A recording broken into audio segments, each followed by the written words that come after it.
যোগ্য সন্তান তৈরি করতে হলে বিভিন্ন মাহফিলে আমরা গেলে বলে, হুজুর আমার ছেলেটাকে কিভাবে আপনার ছেলের মতো বানাবো, আমার ছেলেটাকে আপনার মতো শেখ আহমদুল্লাহ হাফিজাহুল্লাহর মতো, আমার সন্তানটাকে হুজুর কেমনে আল্লামা সুদাইসির মতো বানাবো, ইমাম বুখারীর মতো, ইমাম আবু হানিফা রাহিমাহুল্লাহর মতো যুগশ্রেষ্ঠ আলেম কিভাবে বানাবো। আমি বলি, বাচ্চাকে যুগশ্রেষ্ঠ মানুষ বানানোর ইচ্ছা আমাদের আছে, কিন্তু একটা সচেতন একটা সন্তানকে মানুষের মতো মানুষ বানাতে গিয়ে, দুনিয়ার শ্রেষ্ঠত্ব অর্জন করাতে গিয়ে, একটা সন্তানকে মানুষের মতো মানুষ বানাতে হলে মা বাপকে যেই পরিমাণ চেষ্টা, যেই পরিমাণ পরিশ্রম, যেই পরিমাণ ত্যাগ স্বীকার করা দরকার, সেই পরিমাণ ত্যাগ স্বীকার করতে আমরা রাজি নাই। আমি যদি প্রশ্ন করি, আজ সারা দিন আপনি আপনার এই দুই চোখ দিয়ে কয়বার মোবাইল দেখেছেন? বলবেন কয়েক হাজার বার দেখেছি। কয়বার আপনি ইউটিউব দেখেছেন, ফেসবুক দেখেছেন? বলবেন হুজুর কয়েক শোবার দেখেছি। আল্লাহর দেয়া এই চোখ দিয়ে কয়েক শতবার, কয়েক হাজার বার মোবাইল দেখতে পারেন, কয়েক শতবার ইউটিউব ফেসবুক দেখতে পারেন। আল্লাহর দেয়া এই চোখ দিয়ে দৈনিক একটা বার আল্লাহর কোরআন দেখতে পারেন না। আপনার চেয়ে নিবো খারাপ কেউ হতে পারে না, ঠিক কিনা? আপনাকে আমি কি দিয়ে বোঝাই দোস্ত আমার, একদম কলিজার কথা বলছি। একটু নিজের বিবেকের কাছে আপনি প্রশ্ন করেন, আপনার কারণে আপনার সন্তানটা খারাপ পথে যায়। আমি বলিনি, বলেছেন নবী মুহাম্মদ রাসূলুল্লাহ সাল্লাল্লাহু আলাইহি ওয়াসাল্লাম। তিনি বলেন, হাদিসটি মিশকাতে আছে, হাদিসটি মুস্তাদ আহমদে আছে, হাদিসটি সহিহুল জামি কিতাবে আছে, হাদিসটি আত-তারগিব ওয়াত-তারহিব কিতাবে আছে। আল্লাহর নবী বলেন, কুল্লু মাউলুদি ইউলাদু আলাল ফিতরা ফাআবাওয়াহু ইউহাউফিদানিহি ওয়া ইউনাসসিরানিহি। একটা সন্তান সে খারাপ পথে একা একা যায় না। একটা সন্তান জন্মগ্রহণ করে আলাল ফিতরা, সততার উপরে, সৎ মানুষ হিসেবে জন্মগ্রহণ করে। ফাআবাওয়াহু ইউহাউফিদানিহি ওয়া ইউনাসসিরানিহি। ওই সন্তানটাকে খারাপ বানায় তার মা আর তার বাবা। মা বাবার কারণেই অধিকাংশ সন্তান খারাপ পথে চলে যায়। অধিকাংশ সন্তান খারাপ পথে যাওয়ার সবচেয়ে বড় কারণ হলো মা বাবার অসতর্কতা। আপনি আল্লাহু আকবার, আমাদের দেশে বেয়াদবি মাফ করবেন, একটা ছেলে একটা মেয়ে যখন খারাপ পথে চলে যায় তখন মা বাবার হুশ আসে। কোন একটা মেয়ে যখন একটা ছেলের সাথে বের হয়ে যায় তখন আমাদের হুশ আসে, আল্লাহর গজব পড়ুক তোর উপরে, তুই আমার মুখে চুনকালি মারলি।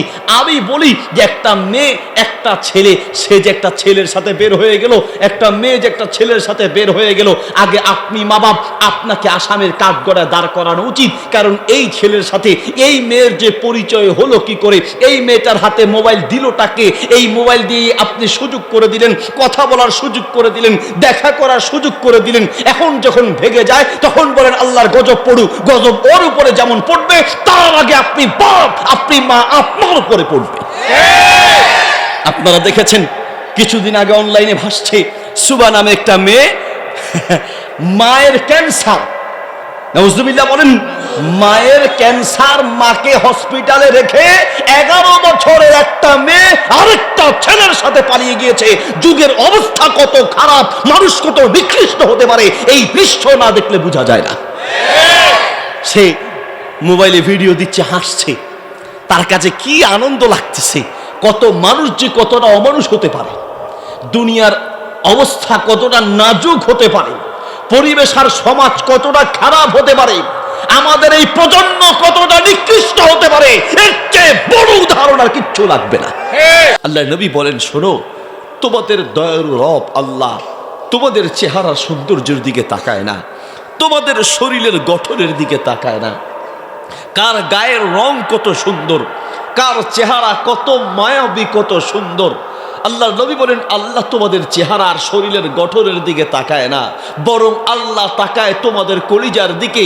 তোমার অন্তরের ভাষা পৃথিবীর কেউ না বুঝলেও তোমার অন্তরের প্রত্যেকটা শব্দ একজন বুঝতে পারে, তিনি কে? আল্লাহ। শুধু অন্তরে নিয়ত করলেই সওয়াব। আল্লাহু আকবার। এমন দয়ালু রব আমরা পেয়েছি।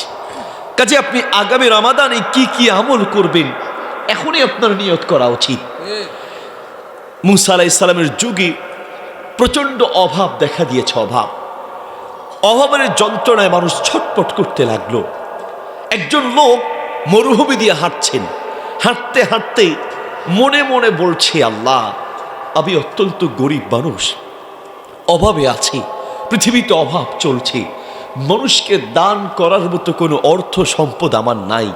আল্লাহ, এই মরুভূমির সমান, মরুভূমির বালু পরিমাণ যদি অর্থ আর সম্পদ আমার থাকতো, তো আমি সব এই অভাবীদের মাঝে আমি বিলিয়ে দিতাম, আমি আপনার রাস্তায় দান করে দিতাম। মুসা আলাইহিস সালামের কাছে আল্লাহ ওহী নাজিল করলেন, বললেন, মুসা, আমার সেই বান্দাকে গিয়ে বলো আমি তার অন্তরের ভাষা বুঝি। আমার বান্দা যে অন্তরে অন্তরে নিয়ত করেছিল মরুভূমির বালু সমান সম্পদ থাকলে আমার রাস্তায় দান করে দিবি, আমার সেই বান্দাকে জানায়া দাও আমি তার অন্তরের কথা শুনতে পাই।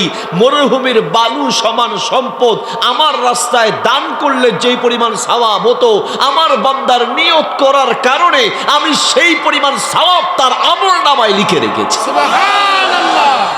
কিয়ামতের মাঠে বহু মানুষ তার আমলনামা দেখে আল্লাহর কাছে অবাক হয়ে বলবে, মালিক, তুমি যে আমার আমলনামায় এত আমল লিখে দিয়েছ, আমি তো এত আমল করি নাই, আমি তো এত আমল করতে পারি নাই, আল্লাহ এত আমল কোথা থেকে আসলো? আল্লাহ বলবেন, বান্দা, আমল করতে পারো নাই, কিন্তু তুমি যে মনে মনে আমলের নিয়ত করেছো, আমি ফেরেশতাদেরকে বলে দিয়েছি আমার বান্দা নিয়ত করার সাথে সাথে আমল নামায় লিখে দিবে, আমল করতে পারুক বা না পারুক, নিয়ত করলেই সওয়াব লিখে দাও। নিয়ত করলেই সওয়াব। তাহলে সামনে যে রমাদান আসছে, আমরা এখনই আজকে বাড়িতে গিয়ে বিবি বাচ্চা সবাইকে নিয়ে রমাদানের জন্য একটা প্ল্যান তৈরি করবো। রাজি আছি ইনশাআল্লাহ? সম্ভব হলে আস-সুন্নাহ ফাউন্ডেশনের পক্ষ থেকে, শেখ আহমদুল্লাহ হাফিজাহুল্লাহর পক্ষ থেকে, আস-সুন্নাহ ফাউন্ডেশনের পক্ষ থেকে একটা রমাদান প্ল্যানার বের করা হয়েছে। সেখানে পুরো রমাদানে আপনি কি কি আমল করবেন, মাওলানা মোজাম্মেল হক সাহেবের সাথে আপনারা যোগাযোগ করে নিতে পারবেন ইনশাআল্লাহ। সেখানে প্রত্যেক দিনের আমলের একটা চার্ট, একটা প্ল্যান তৈরি করা আছে। নিয়ত করবো ইনশাআল্লাহ। 1 নম্বর, রমাদানের প্রস্তুতি হচ্ছে আমরা ভালো ভালো আমলের নিয়ত করব। 2 নম্বর, রমাদানের প্রস্তুতি হচ্ছে রমাদান মাস হলো কোরআন নাজিলের মাস। আল্লাহ তাআলা বলেন, শাহরু রমাদানাল্লাযী উনজিলা ফীহিল কুরআন। রমাদান মাস হলো কোরআন নাজিলের মাস। রমাদান মাসের পরিচয় দিয়েছেন কোরআন নাজিলের মাস হিসেবে। আর সেই মাসে যদি আপনি কোরআন তেলাওয়াত করতে না পারেন, তো আপনার চেয়ে হতভাগা পৃথিবীতে আর কেউ হতে পারে না। রমাদান মাস আসার আগেই 2 নম্বর আপনার করণীয় হচ্ছে, যারা আমরা তেলাওয়াত শিখতে পারি না, এখনই শিখবো, শিখার চেষ্টা করব। পারি বা না পারি চেষ্টা করে যান। বয়স্ক মুরব্বী যারা আছেন বলবেন, হুজুর আমার তো বয়স হয়ে গিয়েছে, দাড়ি পেকে গিয়েছে, চোখে ঠিক মতো দেখি না, ব্রেইনে আগের মতো কাজ করে না, এত বছর তো কোরআন শিখতে পারি নাই, এখন কি করব? আমি বলবো, শিখতে পারেন বা না পারেন চেষ্টা করে যান। চেষ্টা, আল্লাহ আপনার কলিজার দিকে তাকায়। কোরআনের প্রতি ভালোবাসা নিয়ে শিখার চেষ্টা করলে এই অবস্থায়ও যদি আপনার মৃত্যু হয়, কোরআন তেলাওয়াত করে যেই পরিমাণ সওয়াব পেতেন, শুধু শিখতে চেষ্টা করলেও সেই পরিমাণ সওয়াব আল্লাহ আপনার আমলনামায় লিখে দিবে। কোরআনের প্রতি ভালোবাসা, কোরআনের প্রতি মহব্বত মানুষকে জান্নাতের মেহমান বানায়। কোরআনের প্রতি ভালোবাসা, কোরআনের প্রতি মায়া, কোরআনের প্রতি মহব্বত আপনাকে দুনিয়া এবং আখিরাতে সম্মানিত করে। নবী মুহাম্মদ সাল্লাল্লাহু আলাইহি ওয়াসাল্লাম বলেন, আত-তারগিব ওয়াত-তারহিব কিতাবে আছে, আল কুরআনু হুজ্জাতুল লাক আও আলাইকা। কোরআন তোমার পক্ষে কথা বলবে আর না হয় বিপক্ষে কথা বলবে। কোরআনের প্রতি ভালোবাসা থাকলে এই কোরআন মাজিদ কিয়ামতের মাঠে আপনার পক্ষে, আপনার জন্য সুপারিশ করবে, আল্লাহর কাছে আপনার পক্ষে জান্নাতের জন্য সুপারিশ করবে। শিখতে পারেন বা না পারেন, কলিজার একটা টান থাকা উচিত, টান। আল্লামা সুয়ুতি রহিমাহুল্লাহ ওনার জীবনীতে আছে, তিনি একদিন ঘুম থেকে উঠেই দৌড়াতে লাগলেন। এত বড় আলেম দৌড়াচ্ছি, এই দৃশ্য দেখলে আপনাদের কি মনে হবে যে এত বড় আলেম দৌড়াচ্ছে? মাওলানা মোজাম্মেল হক সাহেব যদি এখন দৌড় দেয়, আপনাদের এলাকার খতিব সাহেব যদি দৌড় দেয়, তো আপনারা কি করবেন? বসে থাকবেন? আরে না, হুজুর দৌড়াচ্ছে, নিশ্চিত কোনো না কোনো কারণ আছে। কেন দৌড়ায় একটু দেখি। আল্লামা সুয়ুতিকে দৌড়াতে দেখে পিছনে গ্রামের সব মানুষেরা দৌড়াতে শুরু করলেন। কাছাকাছি গিয়ে জিজ্ঞেস করছে, শেখ আপনি দৌড়াচ্ছেন, হুজুর আপনি দৌড়াচ্ছেন কেন? বলছে, স্বপ্নে আমি দেখেছি 2 গ্রাম পরে আমাকে রাস্তা দেখানো হয়েছে, এই রাস্তায় আমি গেলে, সামনে গেলে আমি একটা লোক পাবো যেই লোকটা মারা গিয়েছে, স্বপ্নে আমাকে আদেশ করা হয়েছে আমি যেন তার গোসল করাই, আমি যেন তার জানাজা পড়াই, কারণ এলাকায় ভালো কোনো বড় আলেম নেই, আমি যেন তার জানাজা পড়াই। নিশ্চয়ই সে আল্লাহর কোনো প্রিয় বান্দা হবে, না হয় স্বপ্নে আমাকে কেন বলা হবে। দৌড়াতে লাগলেন, সবাই মিলে বলল আমরাও তাহলে চলেন। যেতে যেতে যেই লোকটা মারা গেল তার বাসায় গেলেন, এলাকার লোকদেরকে জিজ্ঞেস করলেন এই লোকটার জীবনে এমন কোন আমল আছে যেই আমলের কারণে দুনিয়ায় থাকতেই এত সম্মানিত হলেন। এলাকার লোকেরা বলছে তিনি সাধারণ একজন মানুষ ছিলেন, বয়স্ক মানুষ, পড়ালেখা তেমন জানতেন না, নামাজ ঠিক মতো পড়তেন না আলহামদুলিল্লাহ, পাশাপাশি হালাল হারাম বেঁচে চলতেন, কোনো মানুষের মনে কষ্ট দিতেন না, সাদা সিধে মানুষ ছিলেন, তেমন স্পেশাল কোনো আমল আমাদের জানা নাই। জাহাবা ইরাম রাতিহি, সেই লোকদেরকে জিজ্ঞেস করে উত্তর না পাওয়ার পরে আল্লামা সৈয়দী রহিমাহুল্লাহ সেই লোকটার বিবির কাছে গেলেন, গিয়ে বিবিকে বললেন শোনো, পৃথিবীর কেউ জানুক না জানুক, একজন স্বামীর ভালো মন্দ সব কিছু চরিত্রের অরিজিনাল সার্টিফিকেট যে দিতে পারে তিনি হচ্ছেন তার বিবি। আমাদের দেশে চরিত্রের সার্টিফিকেট দেয় চেয়ারম্যান সাহেব, এটা হলো দুনিয়ার সিস্টেম। আর আখেরাতের দৃষ্টিকোণ থেকে আপনার চরিত্রের সার্টিফিকেট নেওয়া হবে আপনার ওয়াইফের কাছ থেকে, আপনার বিবির কাছ থেকে। নবী সাল্লাল্লাহু আলাইহি ওয়াসাল্লাম বলেন খায়রুকুম খায়রুকুম লিআহলিহি ওয়া আনা খায়রুকুম লিআহলি। তোমাদের মধ্যে সত্যিকার ভালো মানুষ সে যে তার স্ত্রীর কাছে ভালো, যার বউ বলবে আমার স্বামী ভালো, সে আল্লাহর কাছেও ভালো। ঠিক কি না? আপনার স্ত্রী যদি আপনাকে ভালো বলে আসলে আপনি ভালো। আল্লামা সৈয়দ রহিমাহুল্লাহ তার স্ত্রীর কাছে গেলেন, যিনি মারা গেলেন তার স্ত্রীর কাছে গিয়ে জিজ্ঞেস করলেন যে তোমার স্বামীর জীবনের এমন কোন স্পেশাল আমল আছে যেই আমলের কারণে সে দুনিয়াতেই আলাদা সম্মান পেয়েছেন, এমন কোনো আমল তোমার জানা আছে কিনা? আল্লামা সৈয়দকে তার স্ত্রী বললেন আমার স্বামী মূর্খ মানুষ ছিল, পড়ালেখা জানতো না, তবে আমার স্বামীর অন্তরে কোরআনের প্রতি ভালোবাসা ছিল, শিখার চেষ্টা করেছেন কিন্তু বয়সের কারণে শিখতে পারেনি।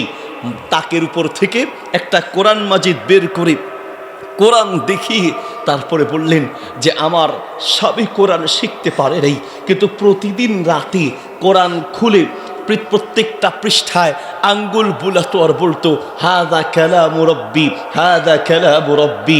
কোরআন শিখতে পারে নাই কিন্তু কোরআনের প্রতি ভালোবাসা ছিল, প্রতিদিন কোরআনের পৃষ্ঠা খুলে আঙ্গুল বুলাতো আর বলতো এটা আমার আল্লাহর কথা, যা বলেছেন আমার আল্লাহ বলেছেন, এই সব কথা আমার আল্লাহ বলেছেন, আমার আল্লাহর প্রত্যেকটা কথা সত্য।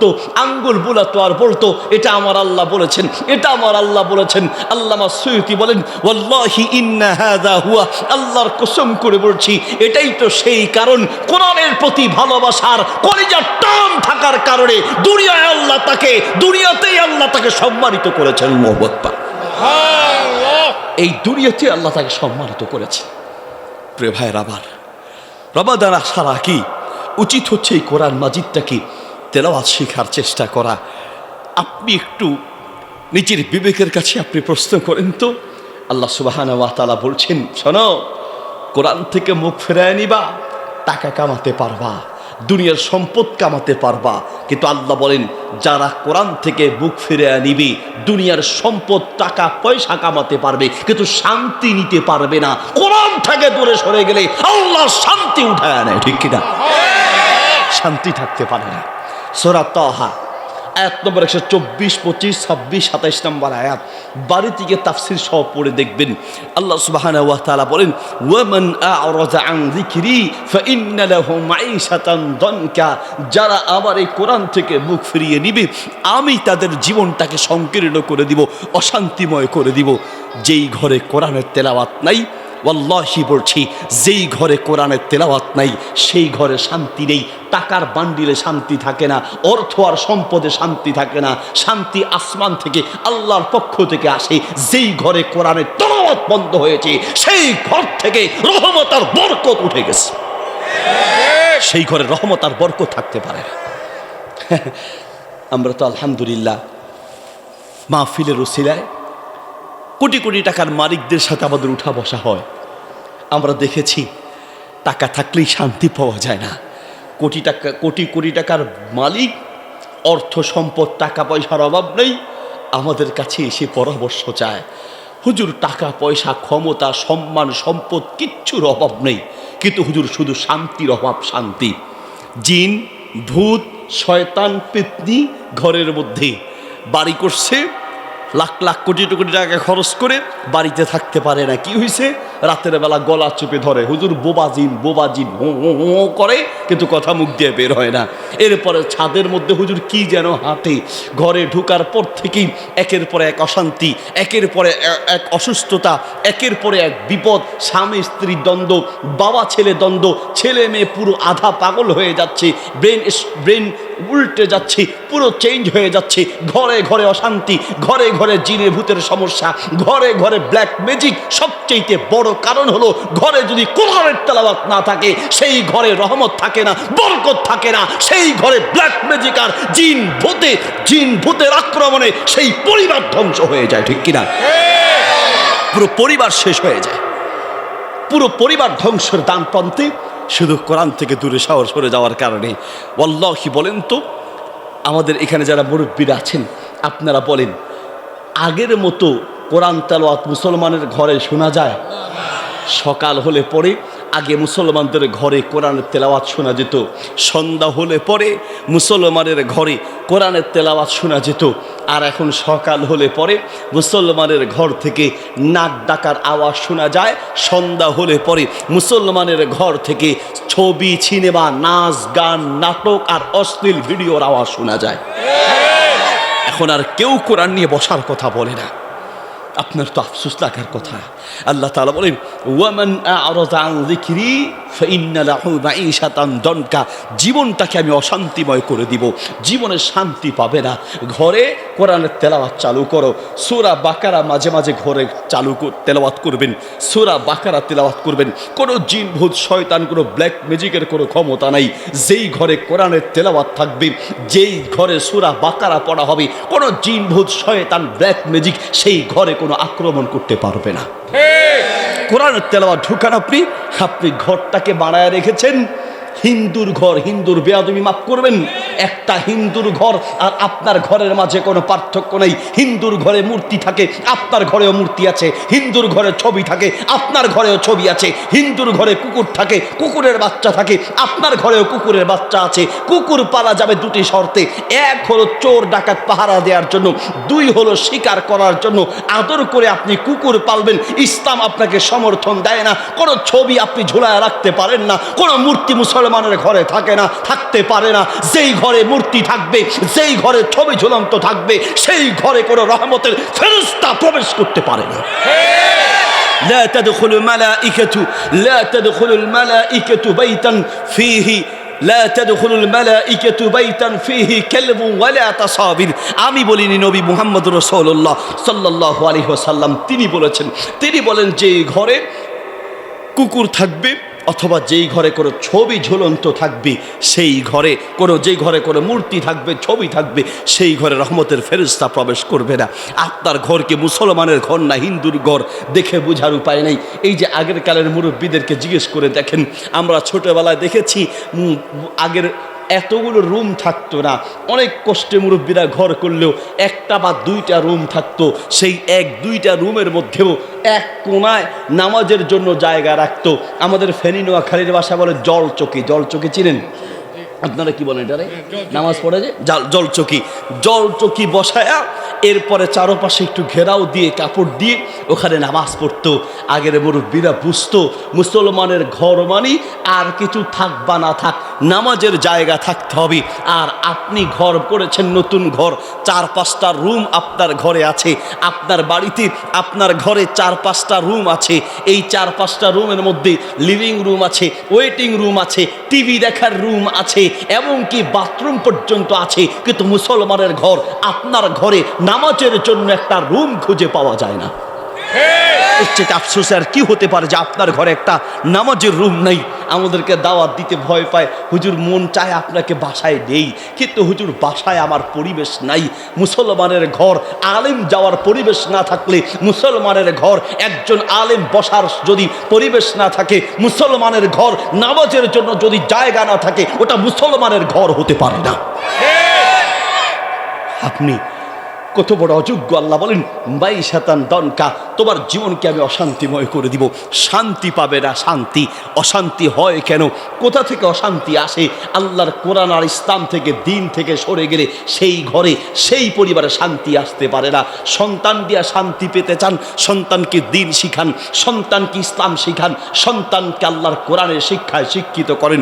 বুকে হাত দিয়ে একটু নিজেকে প্রশ্ন করেন তো, আপনি আপনার ছেলেকে যেই পরিমাণ অঙ্ক শেখানোর চেষ্টা করেন, যেই পরিমাণ ইংরেজি শেখানোর চেষ্টা করেন, আপনি আপনার সন্তানকে যেই পরিমাণ দুনিয়ার শিক্ষায় শিক্ষিত করতে চান, সেই পরিমাণ কোরআনের শিক্ষায় শিক্ষিত করার ইচ্ছা আপনার ভিতরে নেই।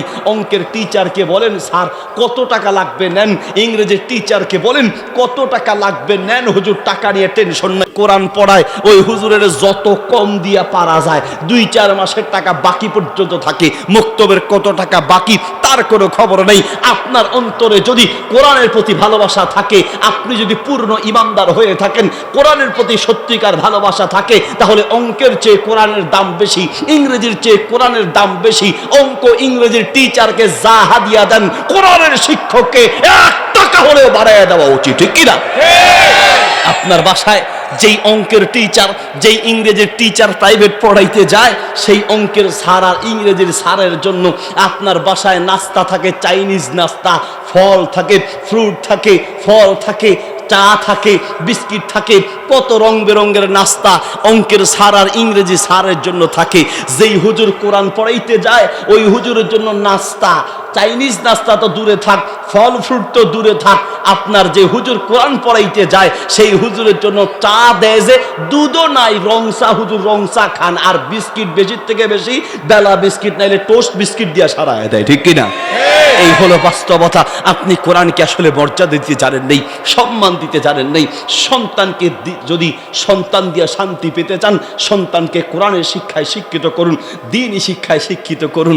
আপনি আপনার বাচ্চাকে শিখাচ্ছেন, বাবা বলো শরীয়তে অজগরটি আসছে, তিনি অজগর তেড়ে আসছে বলে ছোট বাচ্চার মাথায় ভয় ঢুকানোর দরকার নেই।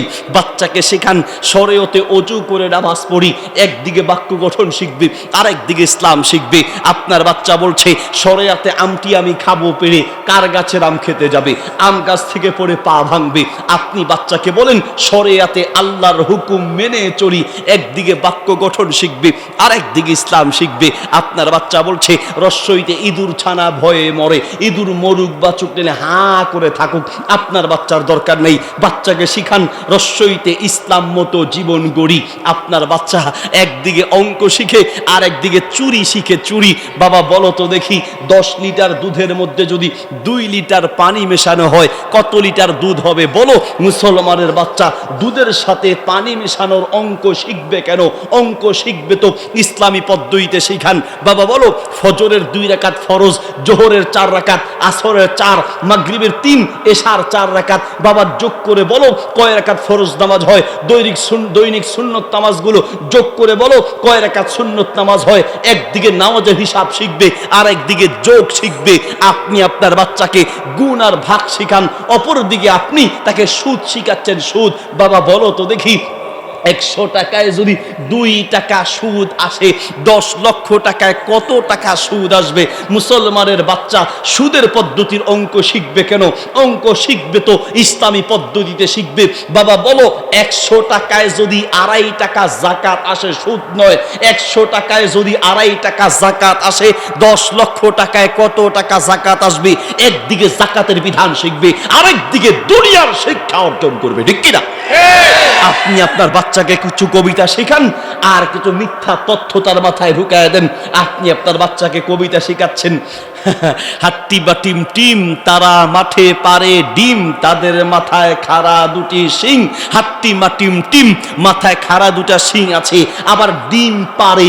মাথায় শিং নিয়ে ডিম পারতে আপনি বাপ, আপনি আপনার জীবনে কোনোদিন দেখছেন? মাথায় শিং থাকলে ডিম দেয়?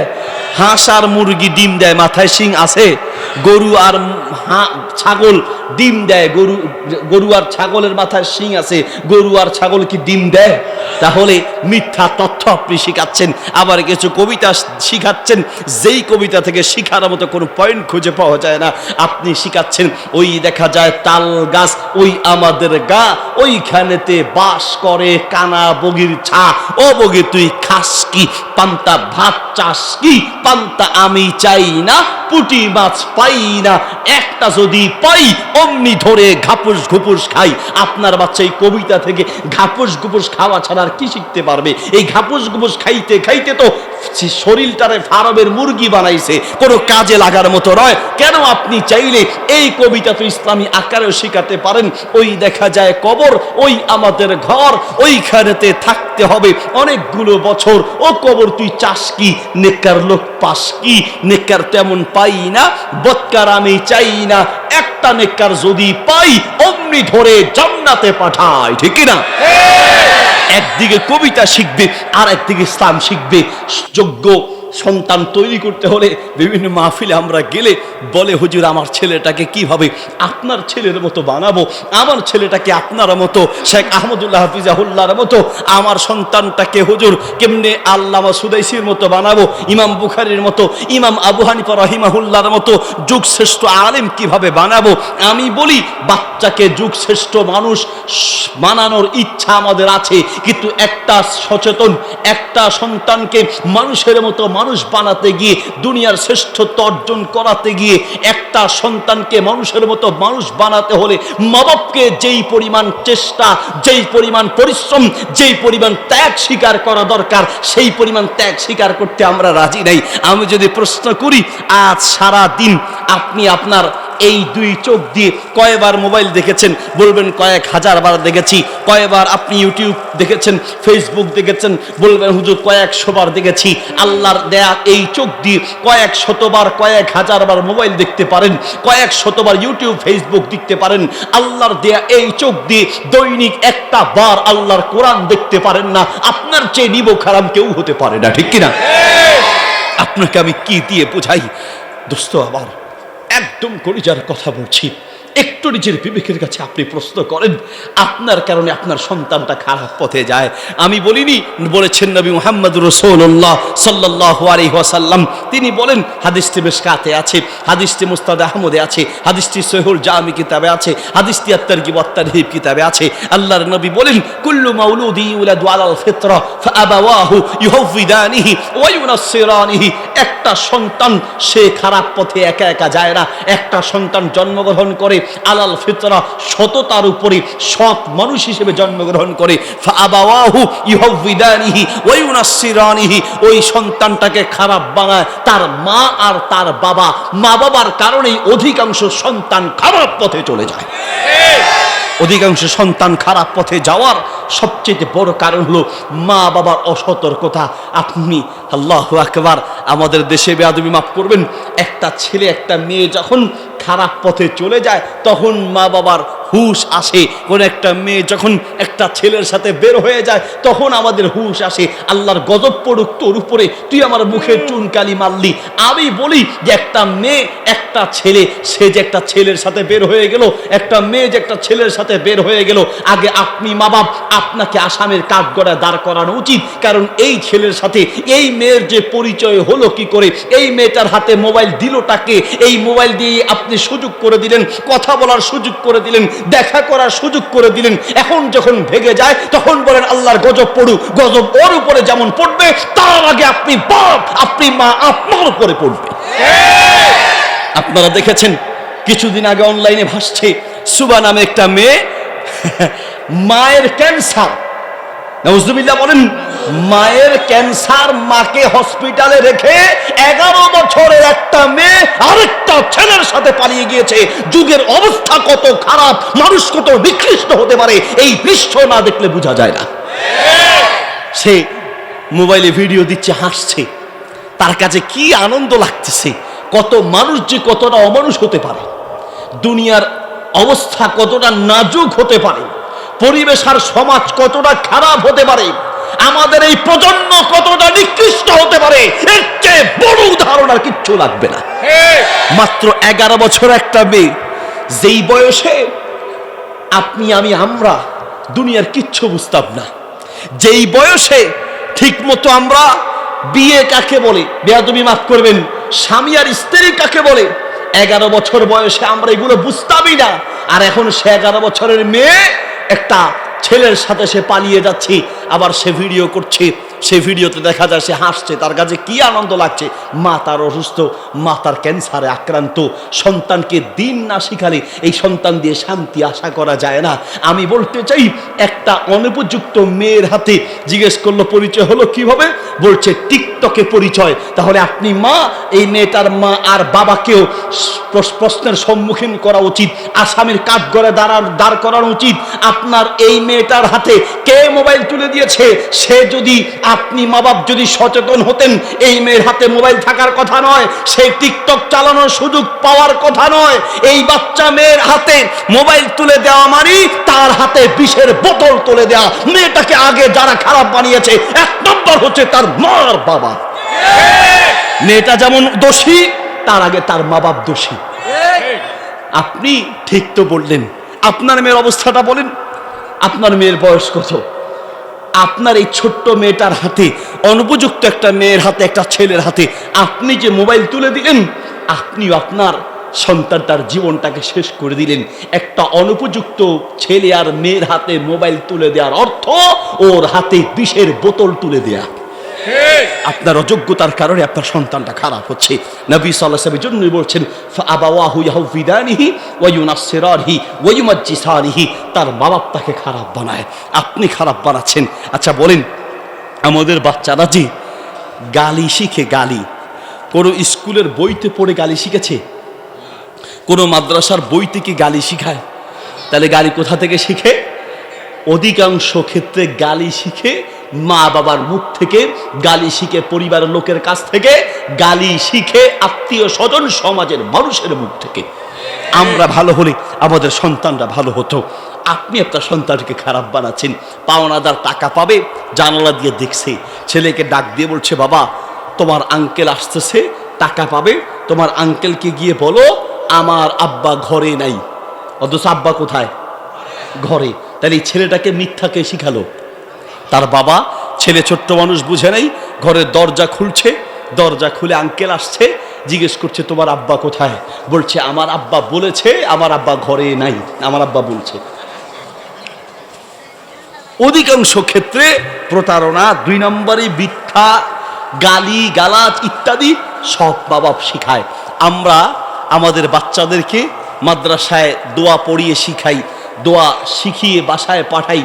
বাবা ঘুমাতে ঘুমাতে বলবে আল্লাহুম্মা বিসমিকা আমুতু আহিয়া। নুরানি মাদ্রাসায় শিখায়, মুক্তবে শিখায়, ঘুমানোর সময় দোয়া বলবে আল্লাহুম্মা বিসমিকা আমুতু আহিয়া। ঘুম থেকে উঠার দোয়া বলবে আলহামদুলিল্লাহিল্লাযী আহিয়ানা বা'দা মা আমাতানা ওয়া ইলাইহিন নুশুর। ঘুম থেকে উঠার এবং ঘুমানোর দোয়া আমরা শিখাই একটা, আর আপনি অযোগ্য বাপ, আপনি শিখান আর একটা। কুত্তার বাচ্চা ঘুমা, হারামির বাচ্চা ওঠ। আপনার ঘুমের দোয়া হলো কুত্তার বাচ্চা আর হারামির বাচ্চা। তো এই বাচ্চা শিখবেটা কি? এটা তো বলা যায়। এমন এমন গালি আছে যা মুখে উচ্চারণ করা যায় না।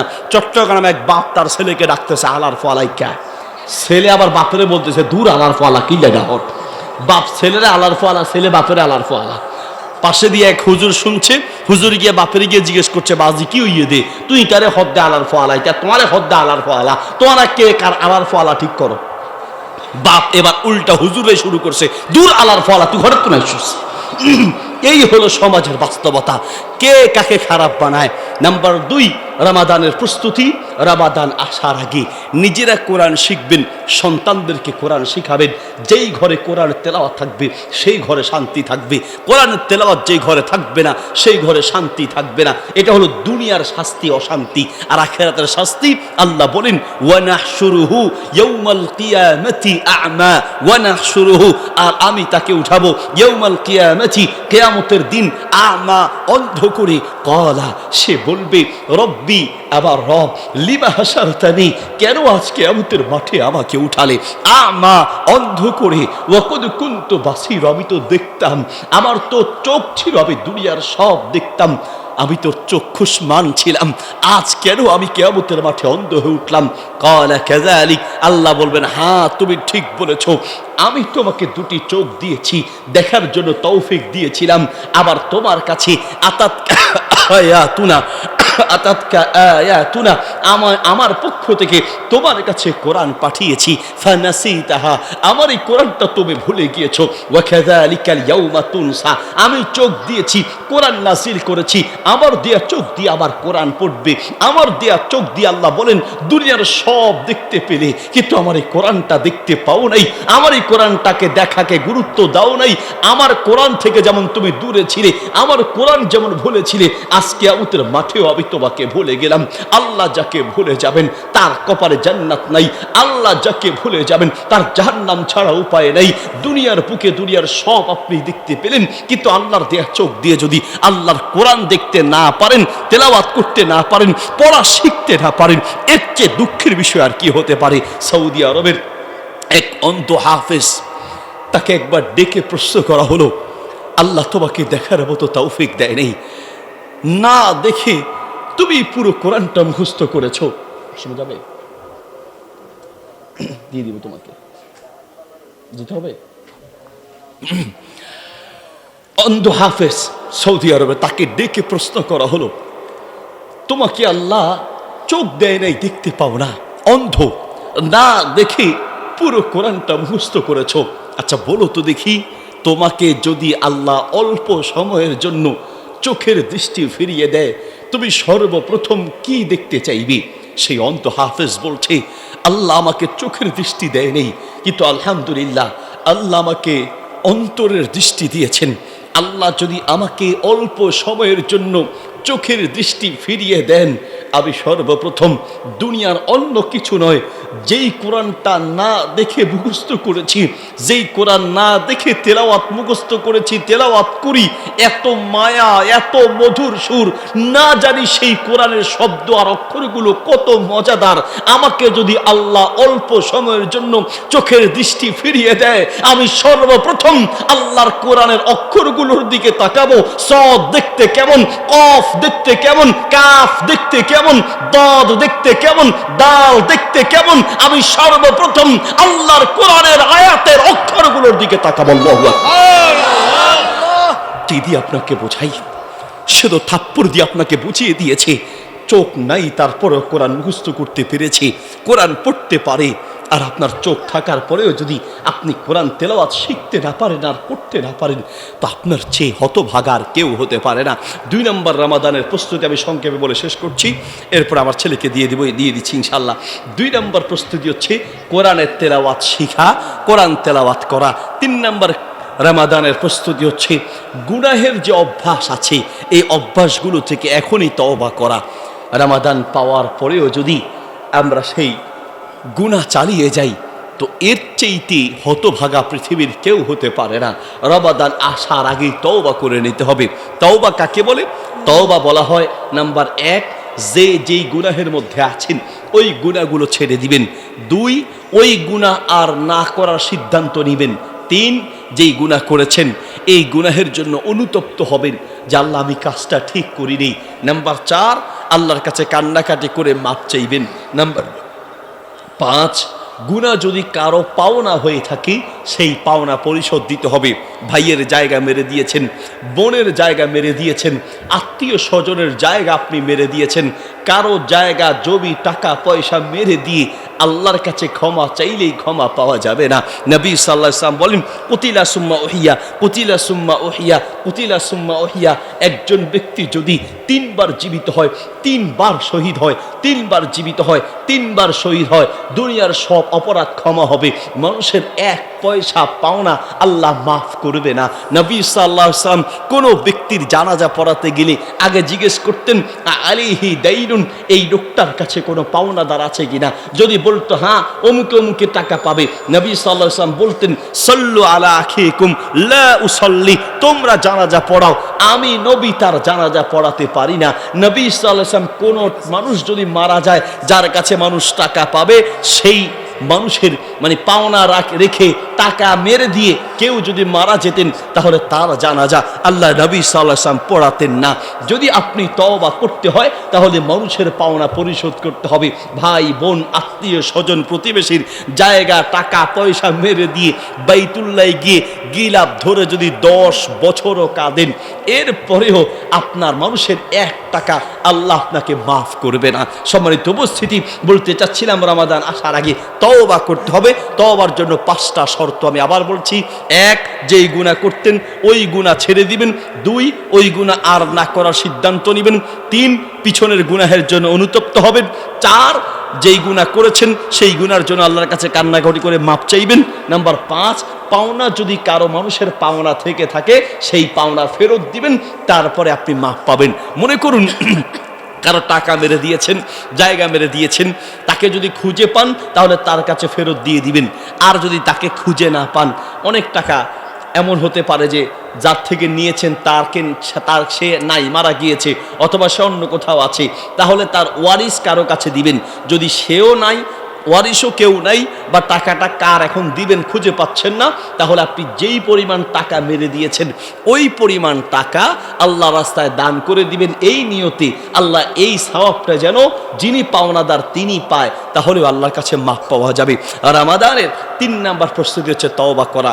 নাম্বার 4 নাম্বার রমাদানের প্রস্তুতি হচ্ছে রমাদান আসার আগে রমজান সম্পর্ক, রোজা সংক্রান্ত বিভিন্ন মাসআলা মাসাইলগুলো এখন থেকে জানার চেষ্টা করবেন। মসজিদে, মাদ্রাসায় অথবা বিভিন্নভাবে নিজের ঘরে তালিম শুরু করবেন। তালিম রমাদানের মাসালা মাসাইল সংক্রান্ত কোন একজন আলিমকে দিয়ে মসজিদে মাসিক হোক সাপ্তাহিক হোক এখন থেকে নিয়মিত আপনি রমাদানের মাসালা মাসাইল নিয়ে তালিম করবেন।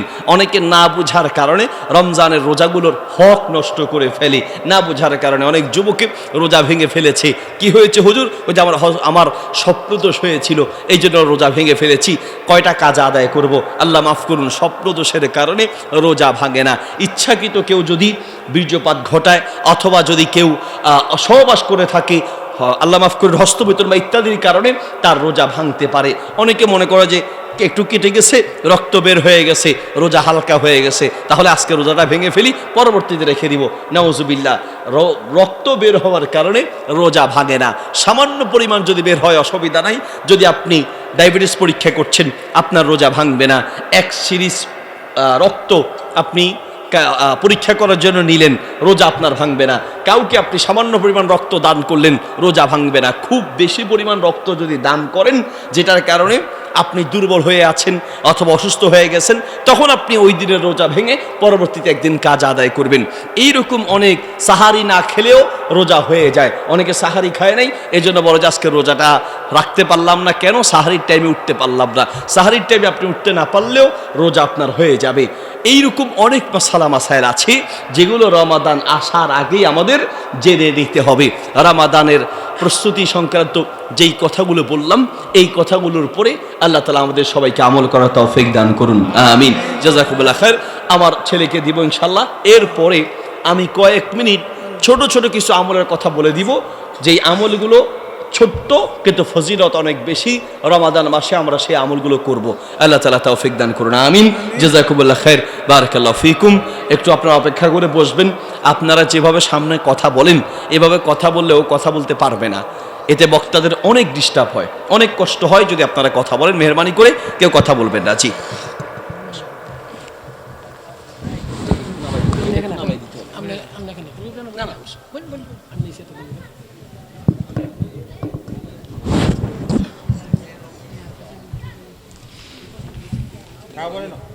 এটা একটু নামাই দিতে বলেন, একটু নামাই দিতে বলেন।